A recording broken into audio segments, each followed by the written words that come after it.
Hey y'all, welcome back to A Dinosaur in the Library. I'm Dawn, and I'm here to tell you about all the books I read while on holiday break this year.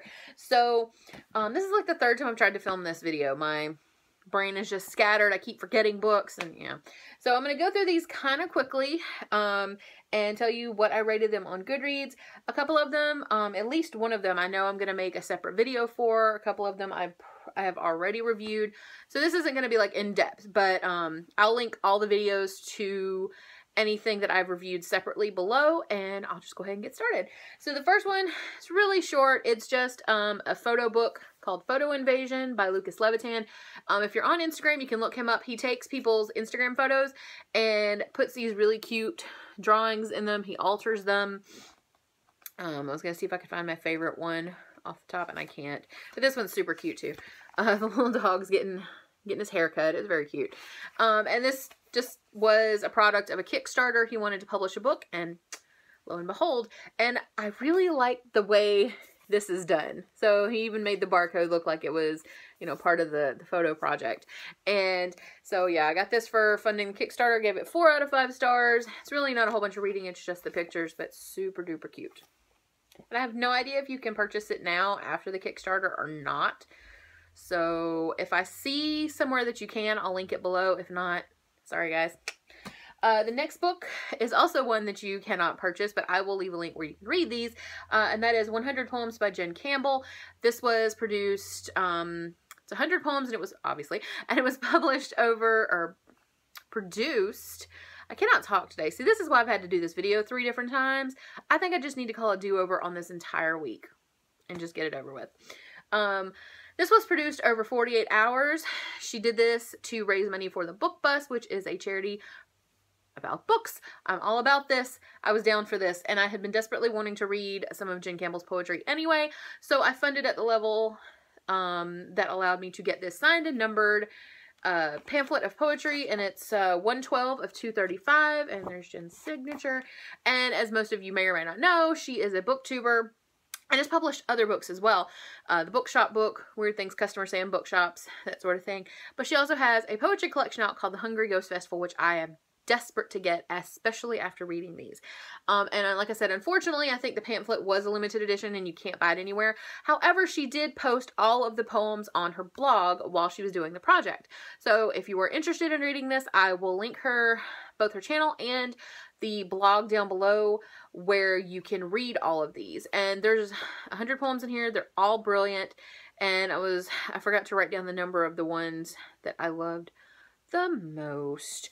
But there's a couple. Number 23. Let's scream, you say, but we're invisible. Let's scream loudly anyway. I mean, it's things like that. Some of them are super short. Some of them are a little bit longer. But this is a brilliant collection, and you should definitely go check these out on her blog. And I am looking forward to getting hold of the Hungry Ghost Festival. I may be ordering it soon. The next book I read, I only gave 3 stars. It's The Bone Lady, Life as a Forensic Anthropologist by Mary H. Manheim. While I enjoyed this a little bit, it was okay. It was really scattered, and it didn't really have any kind of cohesion to it. If you are interested in this kind of thing and you want to read it, I would suggest getting it from your library, or if you just desperately want to purchase it, I would find it used. I paid like 50 cents or $1 for this at the library book sale in the fall, so I didn't feel too bad about not liking it that much, but it just wasn't really my bag. It didn't seem very cohesive to me. The next book I read was You're Never Weird on the Internet Almost by Felicia Day, and this is a memoir by her. I've had this for a while. Gave this 5 stars. When I was first reading it, I was like, this is probably about a 3-star read. It's really interesting, and I like her a lot. I watched The Guild and love it. Well, loved it. I still watch it occasionally, but it's no longer being produced. But she talks about that. She talks about her childhood, which was decidedly strange in some ways. But then I hit the section where she started talking about her anxiety, and I absolutely fell in love with this book and gave it 5 stars. So if you like memoirs, or you like Felicia Day, and who wouldn't love Felicia Day, you should check this out. The next book is also a memoir, and this is the fault of a channel called Climb the Stacks, whose first name is escaping me right at this moment, and I am so sorry that I am forgetting your name right now because I love your channel, but I will link her channel down below so you can check her out. And she talks a lot about Mary Karr and how much she loves her memoirs, so I saw that one of Mary Karr's memoirs, Lit, was in this beautiful olive edition, and these are only like $10. So, and that's at Books A Million, so then you get a discount, so if you have the membership, so that's not too bad. But I've been wanting an olive edition, but I couldn't justify buying books that I really didn't necessarily want to read just to have the editions.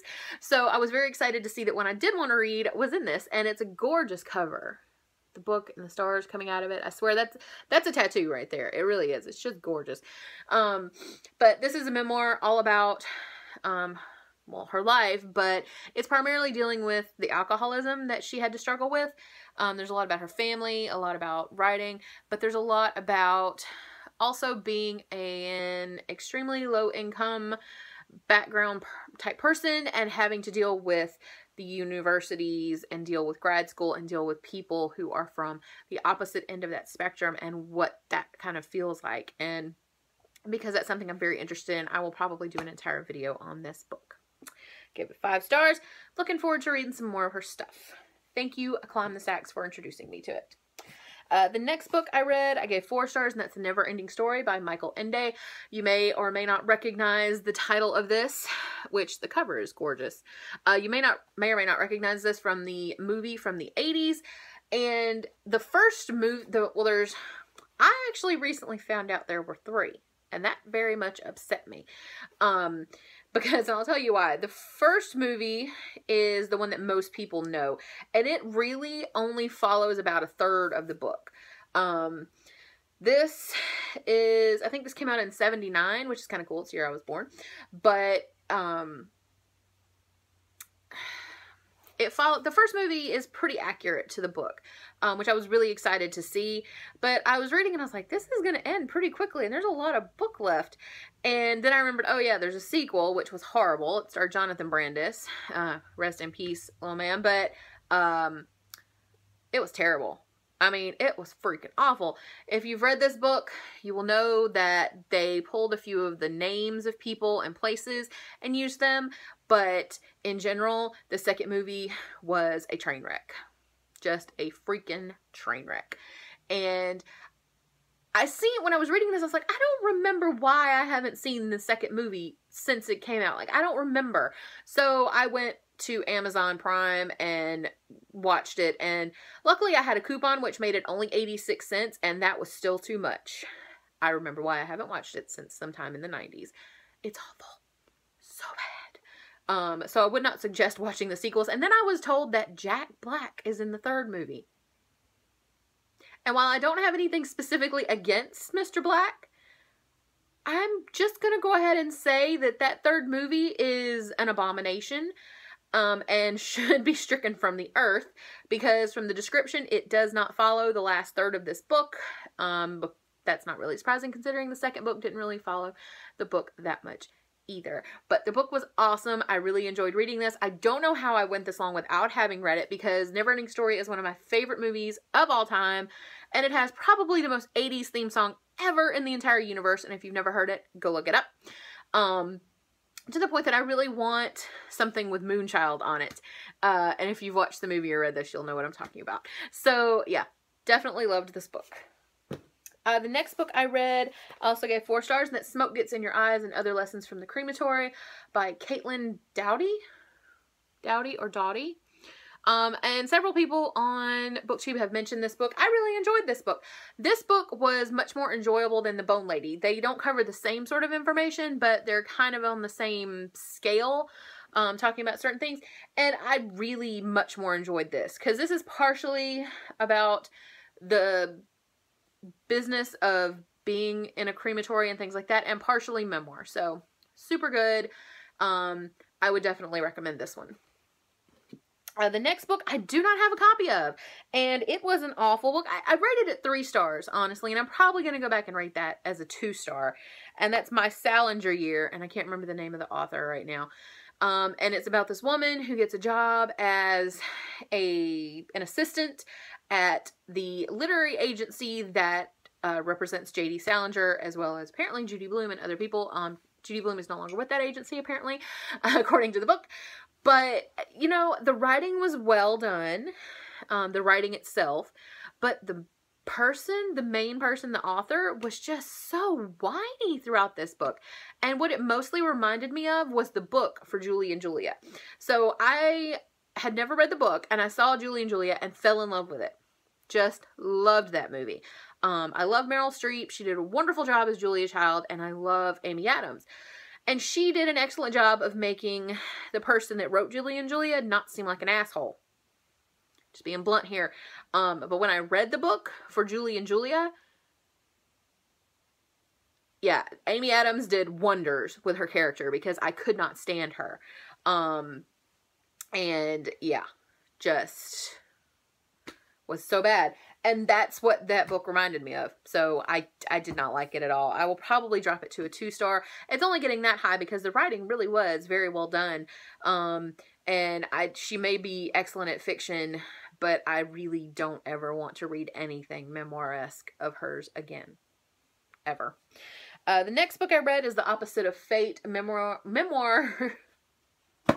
Memories, can't talk, of a Writing Life by Amy Tan. I've had this one for a while. It's actually signed. I got it at my local used bookstore for like $6 or $7, but it's signed to somebody. I can't really read it very well, but I love Amy Tan. I've read a lot of her fiction, not all of it, but absolutely love her. And this was a really good book as well. I gave it a 4-star, and I would definitely suggest it if you like memoirs and if you like reading about writers.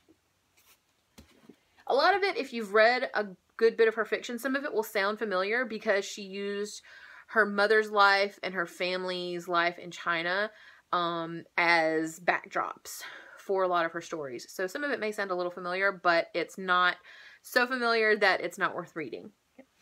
The next one I read is The Turnip Princess and Other Newly Discovered Fairy Tales by Franz Xavier von Schonworth, which these were semi-recently discovered fairy tales that really are not grim fairy tales. And I just did not care for this book. I gave it, what did I give it, a 2? I thought I would enjoy it because I really like fairy tales, but it really just wasn't that great to me. So, yeah, if you're really super into fairy tales, you may be interested in it. It got kind of repetitive in some places, and I just wasn't really into some of the stories themselves. The next book I read, which was much better, is The Bloody Chamber by Angela Carter. I gave this 4 stars. This is the Penguin Graphics Deluxe Editions, her 75th anniversary of this. This is retellings of some fairy tales, and I really enjoyed this. I actually really want to pick up some other Angela Carter. I've never read Angela Carter before, and I follow a pretty good number of British booktubers who mention her fairly frequently, and I thought it was kind of awesome. So, yeah. The next book I read is Big Fish. I gave this 3 stars. It's a novel of mythic proportions by Daniel Wallace, and I already did a review of this. I double reviewed it with another book, so I will leave that link down below, but it was okay. It seemed to be missing stuff in the middle to me, so that's really why I didn't like it as much. The next book I read is a 5-star. It's a reread, Every Christmas, The Best Christmas Pageant Ever by Barbara Robinson. And there are actually 3 books in this series. If you've read this, the Herdmans are in all 3. And still funny, still amuses the heck out of me. I will never be able to look at a nativity without hearing the little herdman saying, "Hey, unto you a child is born." If you haven't read this, please do. It's adorable. The next book I read, and it was in the double review with the Daniel Wallace book, and that is There Once Lived a Woman Who Tried to Kill Her Neighbor's Baby. Scary Fairy Tales, selected and translated by Keith Gesson, by Ludmila Petrushevskaya. And I really did enjoy these. 4 stars. And the problem is that there are 3 editions from Penguin of her short stories. This one is supposed to be Scary Fairy Tales, and I thought these were awesome. Some of them were super creepy. There were a few I didn't really like, but most of them were kind of awesome and just weird. They had a definite weirdness. But I picked up the other short story book, which is, yeah, I can't remember. Something like There Once Was a Woman Who Fell in Love with Her Sister's Husband and He Hanged Himself. And I tried to read it. I don't have it. I don't have a copy of it. But I tried to read it and I was not enjoying it. I just didn't even bother finishing reading it. No. It wasn't as good. So I don't know. They may be other people's cups of tea, but I really only enjoyed her Scary Fairy Tales collection. The next book I read was Furiously Happy, which I gave 5 stars and also did a standalone review of, which I will link below, by Jenny Lawson, the blogess. Amazing cover. Could not love this book more. The next books I read were The Golden Compass, The Subtle Knife, and The Amber Spyglass in Philip Pullman's His Dark Material series. I read this as part of the read-along that was hosted by Jen Campbell and Holly over at Library at the Edge of the World. They're supposed to be doing some videos about this series this month. This is one of their favorites in the entire world, and I love them as well. I didn't read them until like 7 or 8 years ago, and fell in love. I do much prefer the first and third books. The second book, really, I don't care for it that much. It's okay. I do give it like a 4-star out of 5, but the other 2 are definite 5 stars for me. The first one, of course, is my absolute favorite, and it is possible to read it as a standalone, but you kind of get invested in the characters and you want to know what happens, so you want to read the second 2, but be forewarned that the second 2 are a little different from the first, but still awesome. And the final book that I read was The Girl Who Slept with God by Val Berlinski. Gave it 5 out of 5. Did a whole review of this. Absolutely loved it. Go check this out. Buy it. Amazing. I can't wait till she publishes something else because I loved her writing. So that is all the books I read during my holiday break. Again, not as many as I would love, but a pretty good number. And I will be coming back soon with a very, very small book haul and talk about what I'm reading now. So